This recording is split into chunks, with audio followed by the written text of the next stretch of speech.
हाँ जी। हमारा नेक्स्ट चैप्टर है फाइनेंशियल डिसीजन। स्क्रीन विजिबल है। Shall we start? Yes, ma'am. Okay.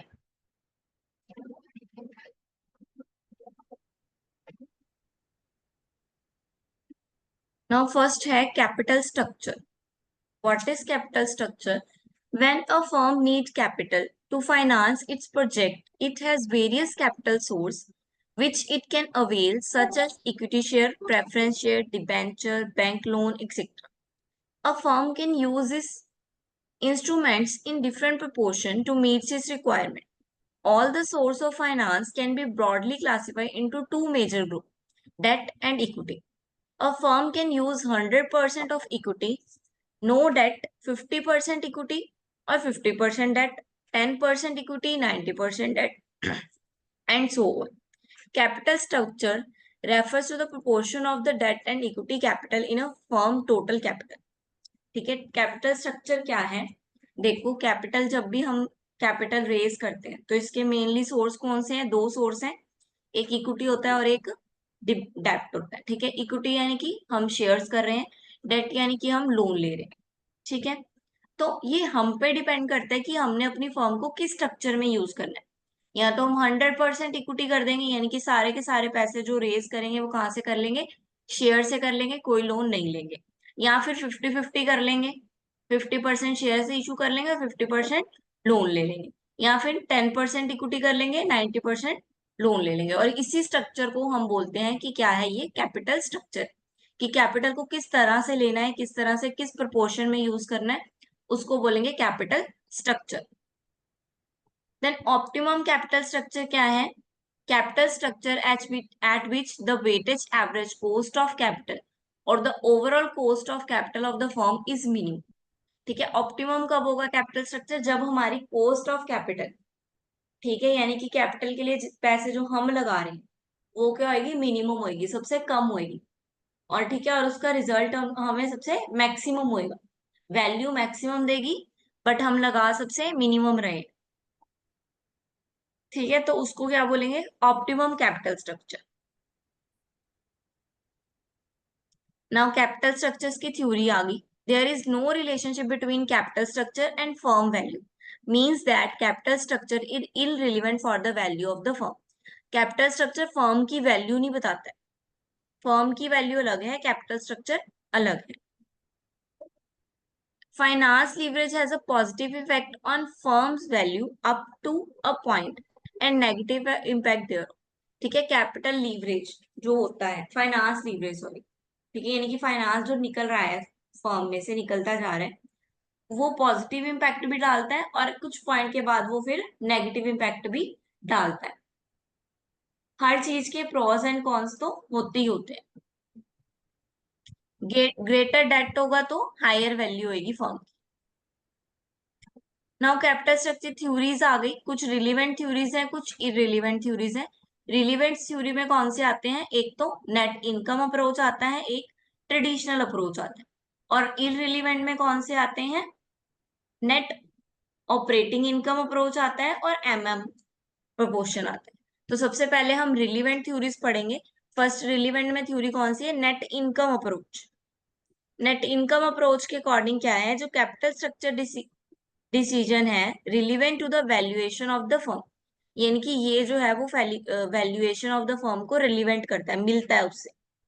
ठीक है, a change in debt level can lead to change in overall cost of capital as well as the total value of the firm.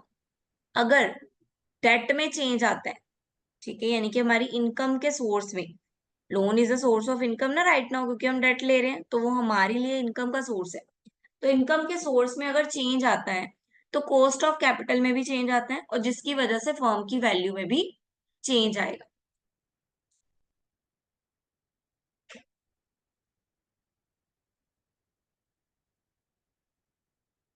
Then example आ गया, a company expected annual net operating income, ठीक है, EBIT, यानी कि income before earning before interest and tax, कितना दिया हुआ है? 50,000।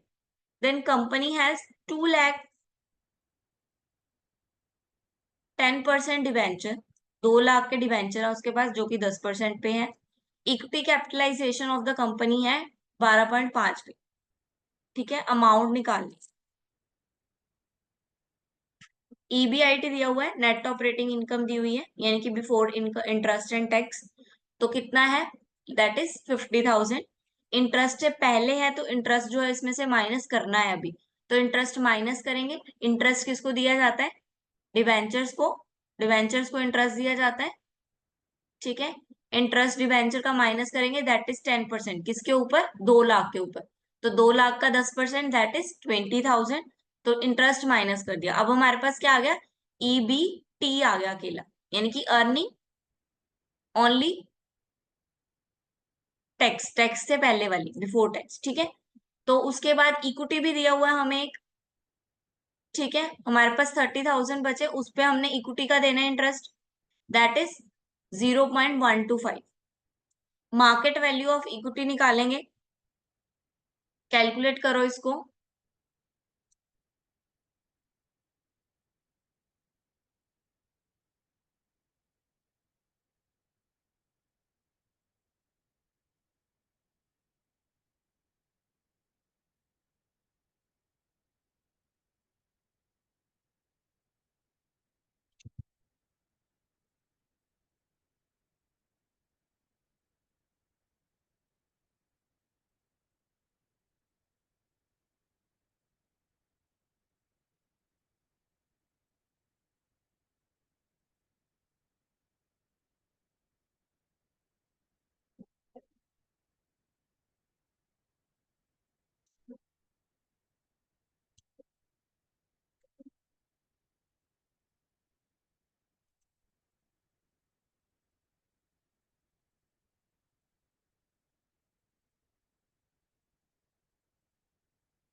ये हम देखते हैं कि इक्विटी की वैल्यू कैसे आई।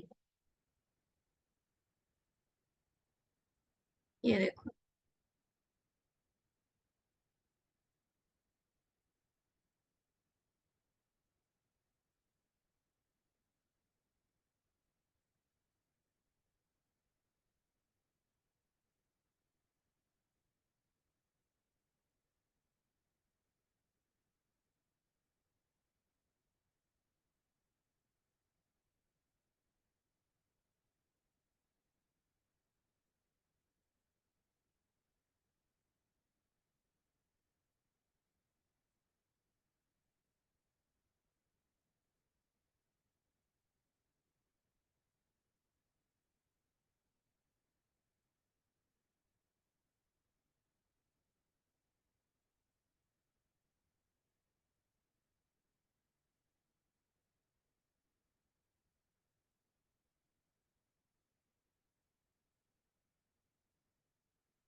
हम्म, हम्म, हम्म, 2,40,000 कहाँ से आई यहाँ पे। The equity capitalization rate of the company is 12.5%.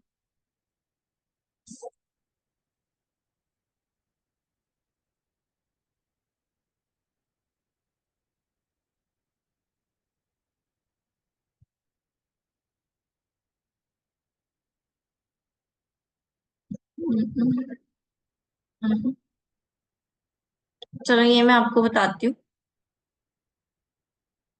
ना। नेट आ गया, नाउ नेक्स्ट आ गया net operating income approach. After NOI approach let discuss the net operating income approach. ये नेक्स्ट मेथड आ गया उनका। ये जो था ये नॉन रिलीवेंट इन रिलीवेंट में था। It suggests the capital structure decision of the firm is irrelevant to its value. Firm debt level will not affect its firm value. ठीक है, irrelevant है तो इसका मतलब है कि ये कह रहे हैं कि ये फर्म डेट जो है वो फर्म की वैल्यू को इफेक्ट नहीं करता। ठीक है, irrelevant में वो कहेगा कि इफेक्ट नहीं करता है, और रिलीवेंट में कहेगा कि दोनों एक दूसरे को इफेक्ट करते हैं। Overall cost of capital is constant. ठीक है, अगर overall cost of capital constant होगी तो फॉर्मूला कौन सा लगेगा? EBIT divide by KO।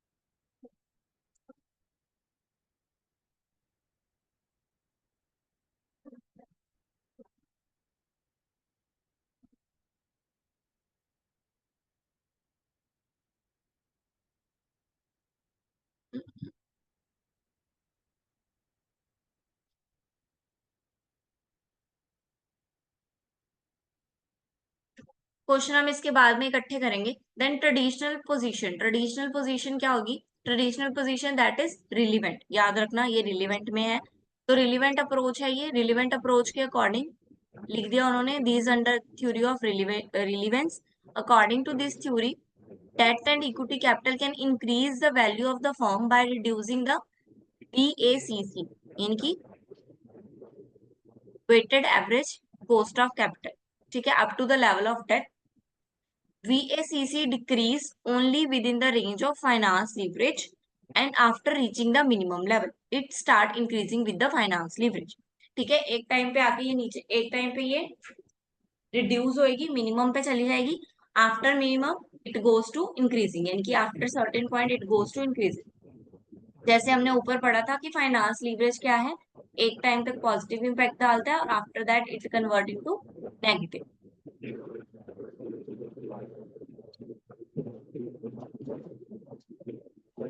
ठीक है, ट्रेडिशनल थ्योरीज में 3 स्टेजेस हैं। First stage increasing value, value increase होगी इसमें। ठीक है, the debt introduce in the capital structure of the firm, the cost of equity remain constant and rise with debt. ठीक है, इंक्रीज हो रही है, डेट इंक्रीज हो रहे हैं इसमें। टोटल वैल्यू जो होगी फर्म की वो इंक्रीज होगी। ठीक है, क्योंकि वेटेज एवरेज डिक्रीज हो रहा है। देन सेकेंड स्टेज में ऑप्टिमम, यानी कि वेटेज एवरेज और फर्म की वैल्यू मैक्सिमम हो जाएगी। वेटेज एवरेज मिनिमम चला जाएगा और फर्म की वैल्यू मैक्सिमम चली जाएगी। एंड आफ्टर दैट वेट उल्टा हो जाएगा, वेटेड एवरेज बढ़ेगा और फर्म की वैल्यू ये रहा। ठीक है, ये रहा आपका ऑप्टिमम लेवल, ये रहा स्टेज 1, ये रहा, यहाँ से ये ऐसे आ रहा है स्टेज 1, देन ये ऑप्टिमम लेवल, देन ये stage 2।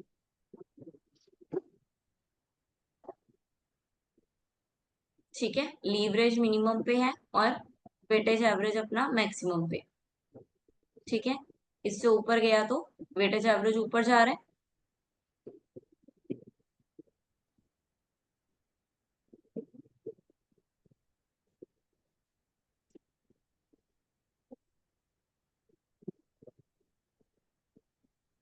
Then MM approach that is also irrelevant approach, Modigliani Miller approach. ठीक है, इसमें क्या है?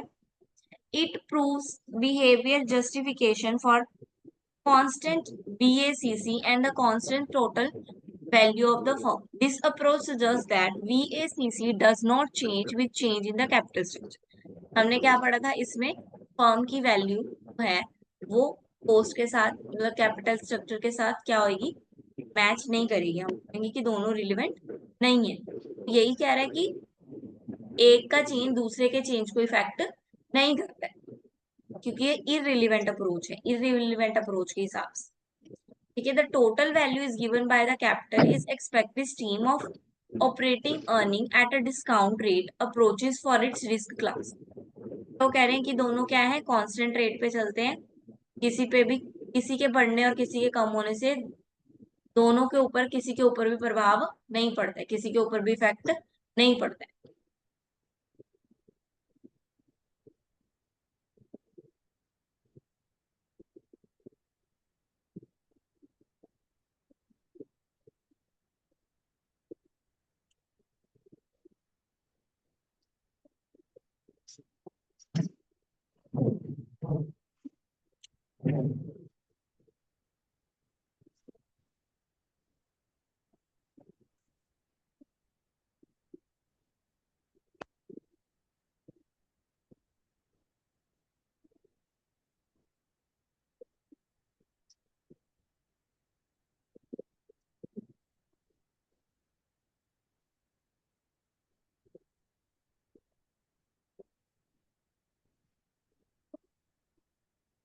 नाउ कुछ फैक्टर्स आ गए जो कैपिटल स्ट्रक्चर को, डिसीजन को इफेक्ट करते हैं। ये कौन कौन से फैक्टर हैं, रीड करो फटाफट।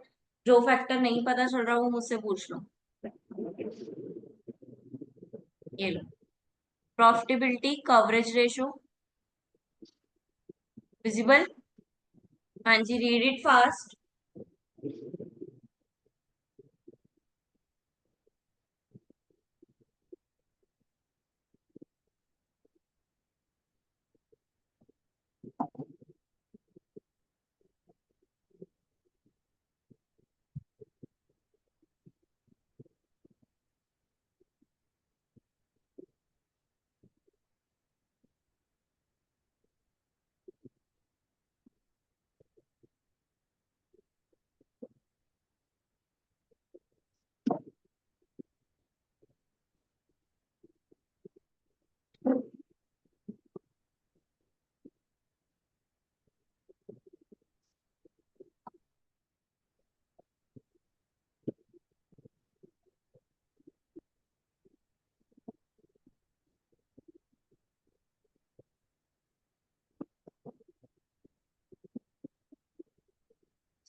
हाँ जी, रीड कर रहे हो बेटा।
हाँ जी बेटा, पॉइंट्स पढ़ लिए जो गवर्नमेंट्स की इफेक्ट कर रही हैं। प्रॉफिटेबिलिटी,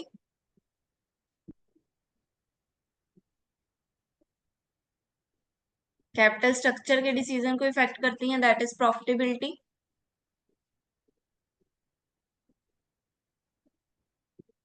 ईबीआईटी यानी कि earning before interest and tax, और ईपीएस यानी कि earning per share.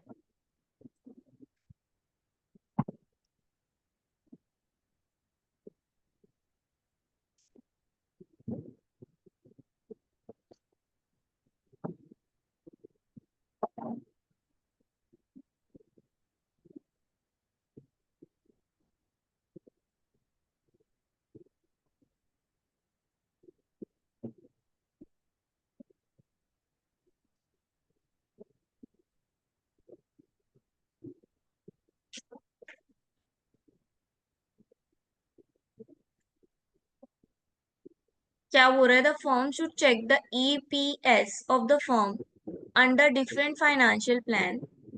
These analyze determine the optimum mix of debt and equity in a capital structure and help determine the alternative that gives the highest value of EPS.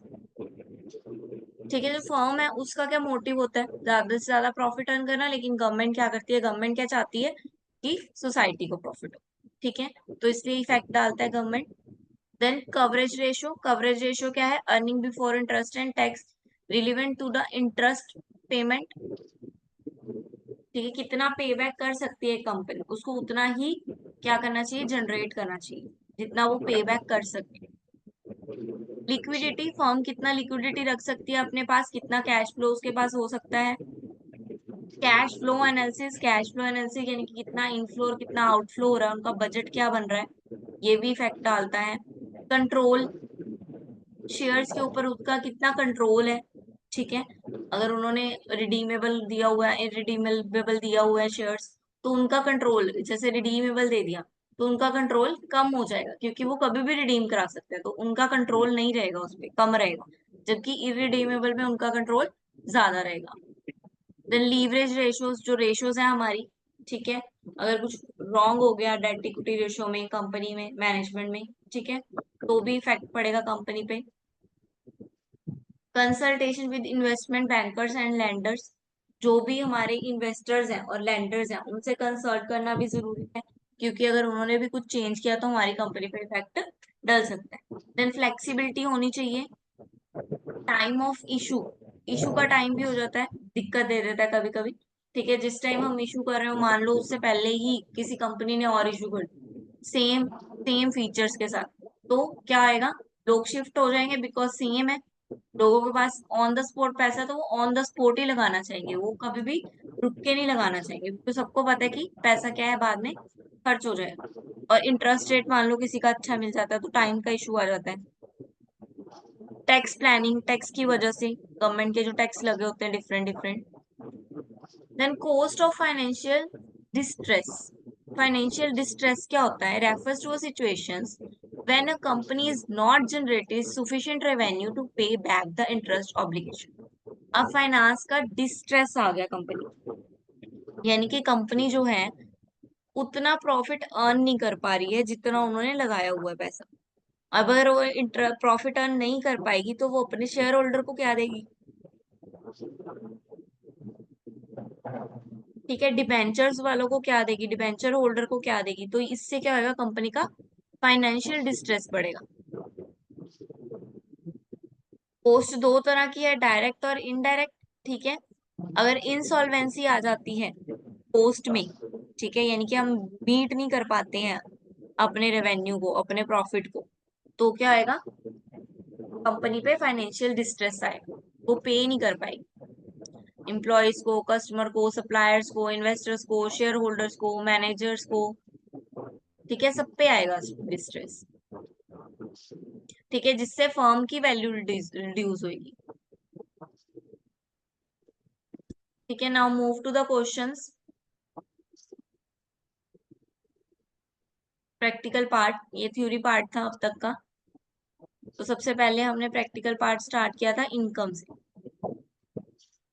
हाँ जी, net operating income हमें क्या क्या क्या दिया हुआ है, EBIT दिया हुआ है 50,000, डिबेंचर्स दिए हुए हैं जो कि पहले इंटरेस्ट लेस होंगे, तो इंटरेस्ट लेस किया किसका, डिबेंचर्स का, इनकी 2 लाख पे 10%, कितना हुआ 20,000, 20,000 लेस कर दिया, कितना आ गया 30,000। अब इक्विटी पे निकालना है हमने, इक्विटी का हमें वैल्यू नहीं दी हुई, तो इंटरेस्ट कैसे निकालें, तो इक्विटी का क्या है, इंटरेस्ट रेट दिया हुआ है दैट इज 1.12.5, कन्वर्ट कर दिया इसको पॉइंट्स में, परसेंटेज से पॉइंट्स में कन्वर्ट, डेसिमल में कन्वर्ट कर दिया दैट इज 0.125। ठीक है, तो 30,000 को डिवाइड कर दो आप, सॉरी 30,000 को डिवाइड कर दो 0.125 से, आपके पास इक्विटी की वैल्यू आ जाएगी, करके देखो फटाफट, वैल्यू आ जाएगी आपके पास 2,40,000 आ गई। बेटा साथ में सॉल्व करोगे तभी समझ में आएगा, फिर बाद में आप पूछोगे ये कैसे आया। 30,000 डिवाइड बाय 0.125,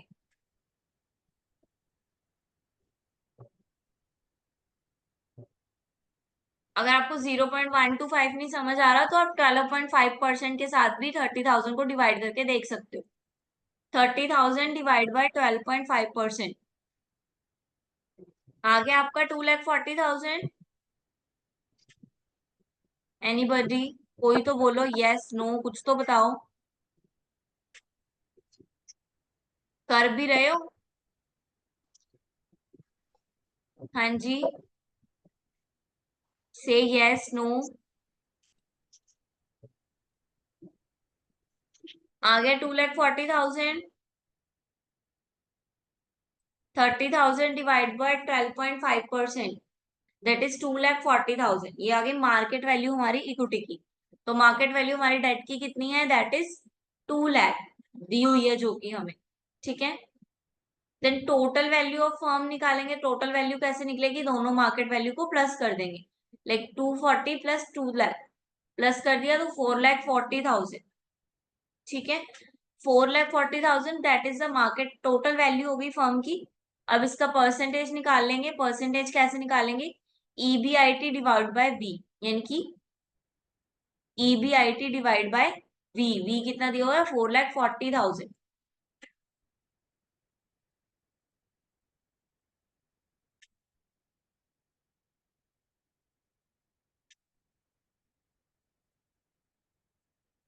मल्टीप्लाई बाय 100, क्योंकि परसेंटेज में निकालना है हमने, तो हमारे पास आंसर आ जाएगा 11.36। ईबीआईटी हमें दिया हुआ है सबसे ऊपर 50,000, 50,000 डिवाइड बाय 4,40,000 मल्टीप्लाई बाय 100, 100 से मल्टीप्लाई क्यों किया, क्योंकि हमें परसेंटेज में आंसर चाहिए, तो हमारे पास आंसर आ गया 11.36%।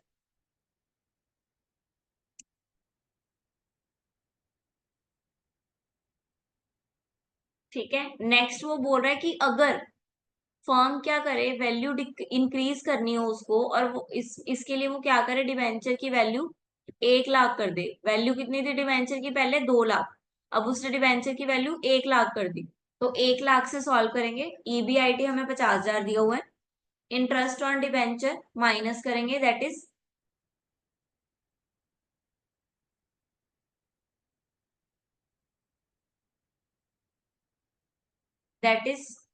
10%, डिवेंचर पे कितना है 20% है, 10% डिवेंचर,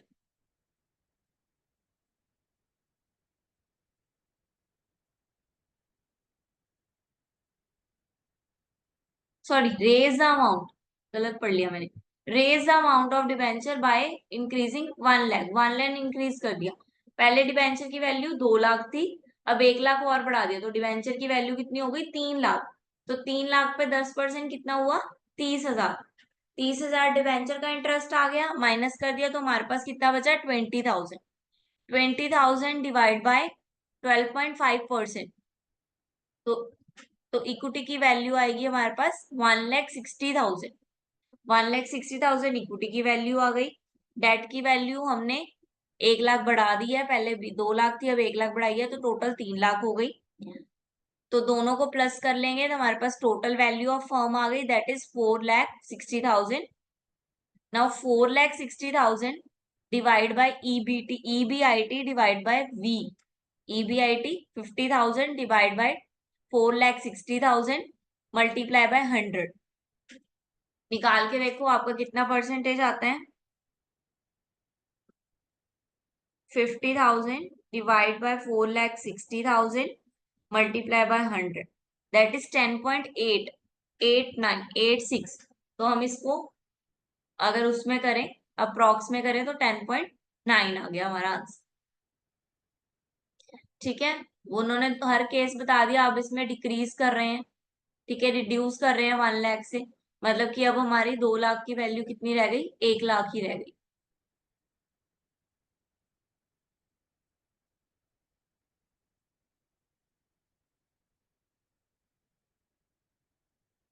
नॉन नेट ऑपरेटिंग्स पे आ जाओ. ऑपरेटिंग में क्या है, सेम वही केस है. 10% डेट दिए हुए हैं 2 लाख पे, capital 12.5%, value of the firm निकालनी है और इक्विटी कैपिटलाइजेशन रेट निकालना है.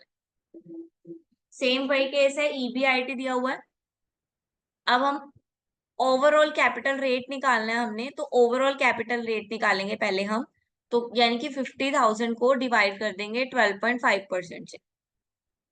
तो हमारे पास total value of the firm आ जाएगी. पहले हमने वैल्यू ऑफ इक्विटी निकाली थी, अब total value of the firm निकालेंगे. यानी कि बिना इंटरेस्ट माइनस किए निकालेंगे तो total value of the firm आएगी.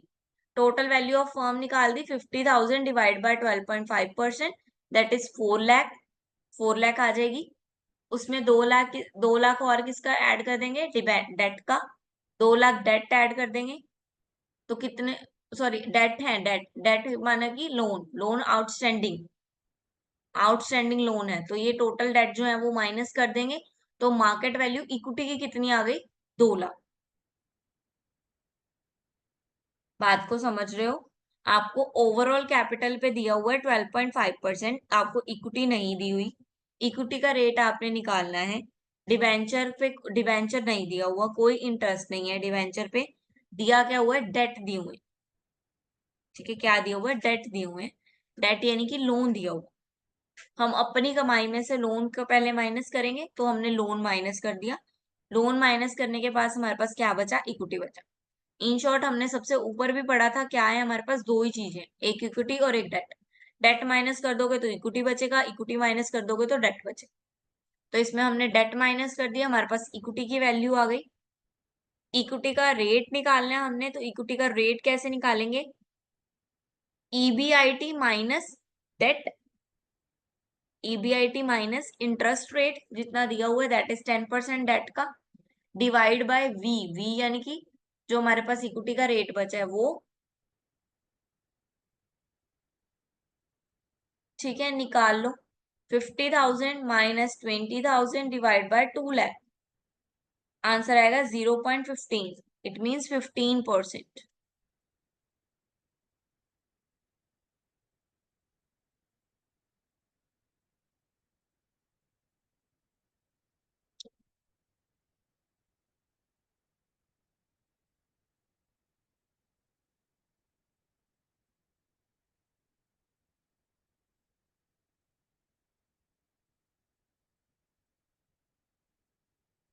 ओके, कैलकुलेट करके देख रहे हो, वेरी गुड.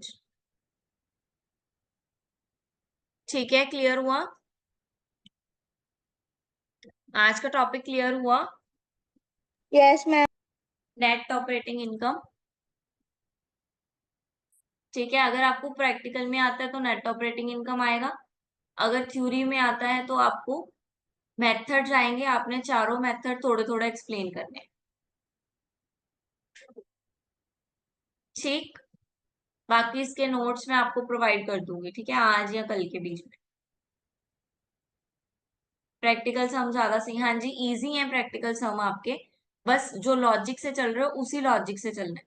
यानी कि ईबीटी के बाद या अगर इंटरेस्ट है तो माइनस करो, इंटरेस्ट नहीं है तो डायरेक्ट निकालो, और जो पूछा जाए वो निकालने की कोशिश करनी है हमने.